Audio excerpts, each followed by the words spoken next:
Même la musique. Alors bonjour à tous pour cette nouvelle édition de l'Aqua Video Mag avec Poisson d'Or bien sûr et David. Bonjour David. Bonjour Patrick, bonjour à tous. Alors David, on va parler d'un petit cas particulier ici dans le monde de l'aquarium. En fait, ce sont les aquariums tables. Tout à fait, ce qu'on appelle les aquatables, qui sont en somme, comme tu l'as dit, des aquariums en forme de table de salon. Bon, comme a fait remarquer mon épouse, le seul handicap de cet aquarium, c'est de pouvoir l'alimenter en électricité. Voilà, il faut en fait une arrivée électrique, bien entendu. Alors il y a moyen de contourner ça assez facilement, hein, avec un tapis sous lequel on vient dissimuler le câble, qui permet, il faut qu'un seul câble, une arrivée, et dès lors qu'on a ça, tout le reste, sa répartition, tout ça se trouve dedans directement.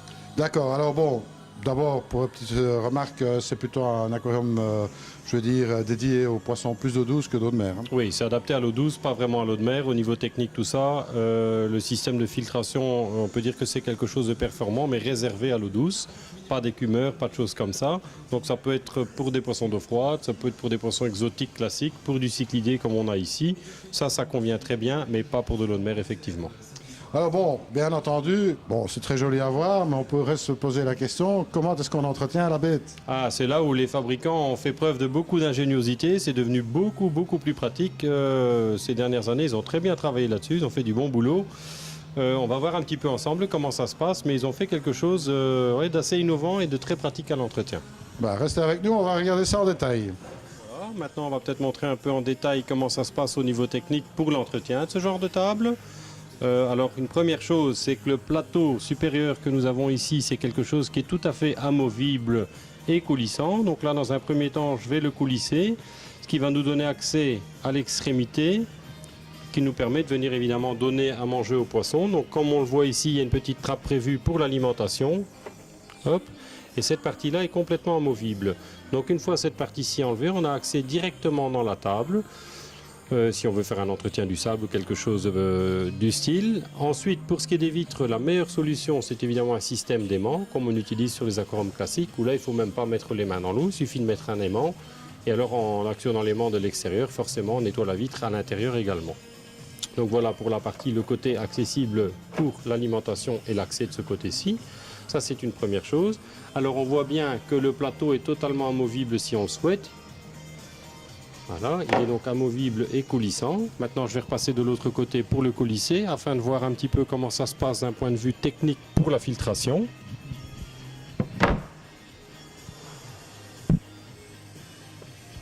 Alors voilà, même genre d'aspect dans un premier temps. Si j'enlève la petite plaquette qu'on a ici, on voit donc directement la filtration.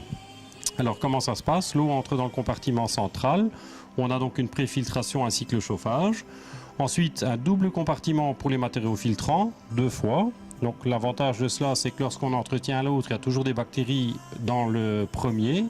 Et donc comme on l'a déjà mentionné, c'est toujours conseillé de ne jamais entretenir tout le filtre à la fois, mais seulement une partie, afin de toujours avoir des bactéries en fonctionnement dans l'autre. Et alors un autre avantage, c'est que dans ce modèle-ci, il y a 2 pompes qui sont tout à fait indépendantes l'une de l'autre. Ici, on a rajouté un système d'oxygénation qui est conseillé dans le cas de cyclidés, qui sont des grands consommateurs d'oxygène. Dans le cas d'une table avec des plantes et des poissons classiques, ce n'est pas quelque chose d'indispensable. Et là, on a un petit boîtier où là, il y a ce qui est étanche en somme, où on retrouve la partie électricité, c'est-à-dire la distribution, une multiprise, ainsi qu'évidemment un programmateur, ce qui permet d'allumer et d'éteindre automatiquement chaque jour. Donc on voit très bien que d'un point de vue accès, il n'y a vraiment rien de plus compliqué. C'est tout aussi simple qu'un aquarium classique parce que ça a été très bien conçu et facile d'accès. Voilà.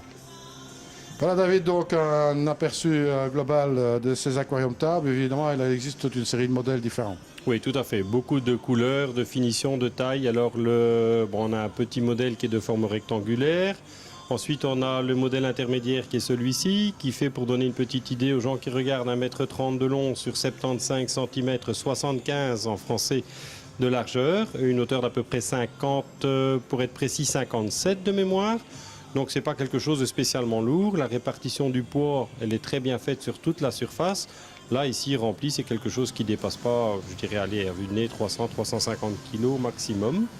Alors pour ce qui est de l'habillage, évidemment beaucoup de possibilités en couleur. Ici, il est présenté en noir et blanc. On l'a évidemment en couleur bois, donc des combinaisons de 2 couleurs bois différentes. On a maintenant une nouvelle couleur qui fait un peu penser à à, comment je dirais, à du béton, comme on voit de plus en plus maintenant dans des intérieurs modernes. Donc 3 tailles. On en a une qui fait donc 1 mètre de long sur 60 de large, l'intermédiaire qu'on vient de voir ici, 1 mètre 30 sur 75, et on en a une de forme carrée qui fait 1 mètre sur 1 mètre.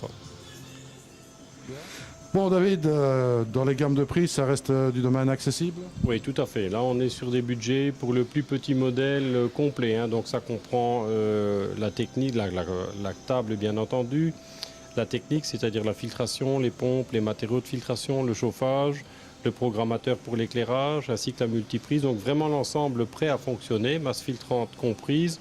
On est aux alentours de 670, 690 euros selon la couleur. Et ça va jusqu'à 950, voire 1050 pour les plus grands modèles en fonction de la taille donc, et de la couleur. Alors bon, comme chacun sait, c'est qu'en aquariophilie, bon, il y a quelque chose qui est vraiment très important à faire, c'est changer l'eau. Alors comment procède-t-on? Parce que là, c'est quand même un peu bas. Je m'attendais un petit peu à la question piège que tu allais me poser là. En fait, c'est vrai que c'est assez bas, mais en même temps, on reste toujours à une hauteur qui nous permet de retirer de l'eau de 2 manières, soit par siphon, hein, même si ça va évidemment couler moins vite que si l'aquarium était posé sur un support à 1 mètre d'auteur, mais ça reste tout à fait possible de siphonner, c'est-à-dire que pour faire des changements d'eau réguliers, on parle là d'une dizaine de pourcents, idéalement 1 fois par mois, ce qui reste évidemment une petite quantité d'eau à changer. Ça se fait tout simplement avec un tuyau, on amorce un siphon, on retire la quantité d'eau souhaitée et on apporte la quantité d'eau fraîche à température bien sûr pour la remplacer. Alors si un jour on dit voilà je veux la déplacer ou quelque chose du style et qu'il faut la vider, bah, c'est simple, on peut très bien servir des petites pompes qui sont dans les filtres là pour la vider complètement. Bon, bien entendu, il existe des systèmes à poire, on va dire, ou à souffler pour amorcer le siphon. Voilà, pour les gens qui ont peur de boire la tasse au moment où on amorce ce siphon, il existe des systèmes avec une petite poire effectivement qui sont très simples à amorcer. Bon, moi je trouve ça tout à fait sympa. Vous pouvez avoir un superbe aquarium dans votre salon. C'est vraiment très, très agréable parce que bon, ça permet d'avoir évidemment la vue sur l'aquarium en permanence. En général, c'est dans le salon qu'on met la télévision et on peut regarder en stéréo la télévision et son aquarium. Donc ce qui n'est pas désagréable. Bah, c'est même intéressant, je dirais, vu que la durée des publicités à la télévision a tendance à s'allonger, bah, c'est un bon complément. Et puis ça ne vous empêche pas de prendre un apéro. Hein. Ce que je regrette dans cette émission, c'est qu'il n'y a pas encore l'apéro ici, hein, David. Ah, et on savait que tu viendrais, mais on n'avait pas prévu l'apéro. Eh bien, c'est pas très grave. Bon, ben, j'espère que cette petite émission vous aura permis de découvrir ces différents aquariums tables. Et bien sûr, vous retrouvez le restant des possibilités sur le site internet. Tout à fait. Les différentes tailles, les différentes couleurs sont présentées sur le site et les couleurs et les tailles les plus courantes, nous les avons également de stock. Et tout à fait expédiable aussi. Oui, tout à fait. C'est très bien emballé, ça voyage sur palette, aucun souci pour le transport. Eh bien, je te remercie, David. Quant à nous, ben, on se retrouve très bientôt pour un nouveau numéro d'Aquavideomag. À très bientôt.